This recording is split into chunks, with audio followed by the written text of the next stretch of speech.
morning, Pioneers. Today is Friday, December 12th. My name is Lainey Miller. And my name is Ava Opal, and this is your Orange Juice. The Giving Project Club is holding a donation drive from December 8th to the 16th to support siblings of patients at the Ronald McDonald House. Donate up to 5 items such as stuffed animals, fidget toys, Play-Doh, children's books, or kids' toiletries in exchange for service hours.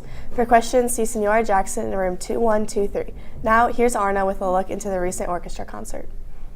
Hey Pioneers, let's take a look into the Winter Orchestra Concert. Hi, I'm Lori Cornett. I'm the orchestra director here at Orange High School. Our holiday performance, which is going to happen on Monday, December 8th. This concert is going to feature our concert orchestra, sinfonia, and chamber orchestra, and we'll be performing a variety of music from classical to kind of jazzy, and at least one holiday tune for each group. It should be a lot of fun. Our grand finale for that is going to be our full orchestra, which will be performing Leroy Anderson's Sleigh Ride, a very popular tune and lots of fun.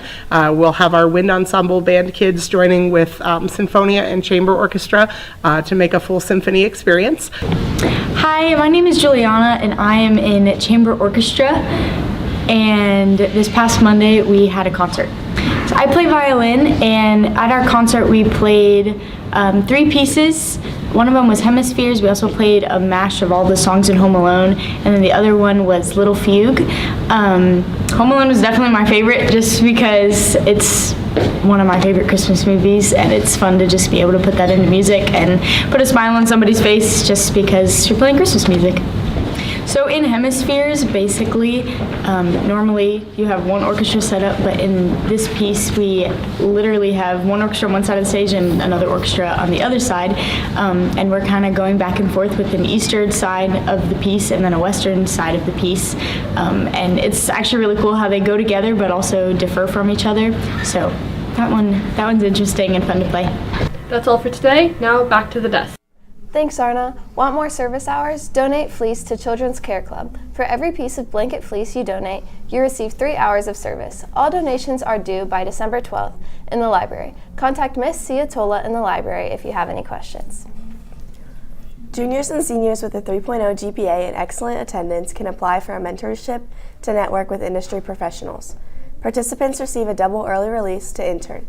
To apply, scan the QR code on the flyers in the halls, in Student Services, or in Miss Painter's room 1405. The deadline is Monday, December 15th. Now, here's your sports update.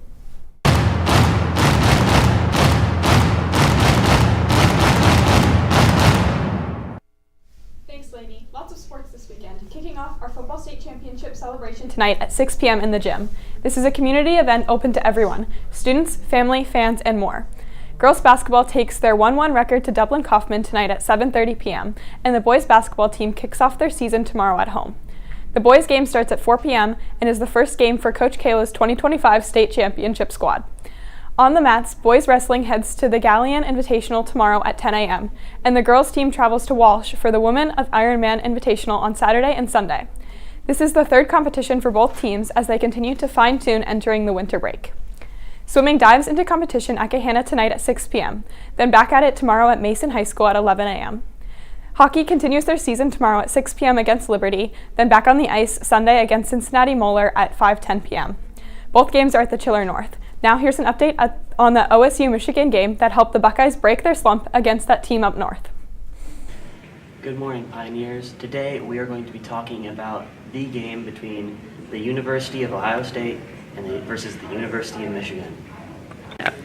The game started in favor of the Wolverines with a quick 45-yard field goal to go up 3-0, followed by a Julian Sayin interception leading to another field goal to go up 6-0. Then Ohio State goes on a 71 5-minute drive to kick a 24-yard field goal, followed by a 3-and-out from the Michigan offense and a 35-yard touchdown to Jeremiah Smith on 4th and 5 to go up 10-6. Michigan went on another long drive for a field goal to make it a 1-point game, followed by an 11-play drive from Ohio State, capped by a 4-yard touchdown to Brandon Ennis to end the half. In the second half, the Buckeye defense dominated the Michigan offense, allowing 0 points in the second half as Ohio State scored a 50-yard receiving touchdown to Carnell Tate and a 23-yard field goal to further cement their lead. Ohio State then spent the rest of the half draining the clock to secure its first victory over the University of Michigan since 2019 with the final score of 27-9. That's all for today, Pioneers. Now back to the desk. Thanks, Zach. DECA is excited to announce the upcoming holiday event, DECA the Halls, happening on Tuesday, December 16th. There will be pictures with Santa for $2 and a hot chocolate station in the fort with festive flavors like milk chocolate, dark chocolate, and peppermint, happening during all lunch periods. All proceeds from the event will be going to Austin's Hope. Attention class of 2029. Support your class by purchasing an orange class shirt or hoodie. Proceeds help cover costs for homecoming, prom, and senior activities. Sales end Tuesday, December 16th with delivery after winter break. Order using the link on the Class of 2029 bulletin board near the math wing and see Mrs. Sensabaugh or Mrs. Van Echo in room 1103 with any questions. That's all for today, Pioneers. Make sure to follow us on all of our socials at OOHS Juice and tune into our live radio station, WPLP The Pulp. For The Juice, I'm Lainey Miller. And I'm Ava Opal. Remember to stay juicy, Pioneers, and please stand for the pledge. I pledge allegiance to the flag of the United States of America and to the republic for which it stands, one nation, under God, indivisible, with liberty and justice for all.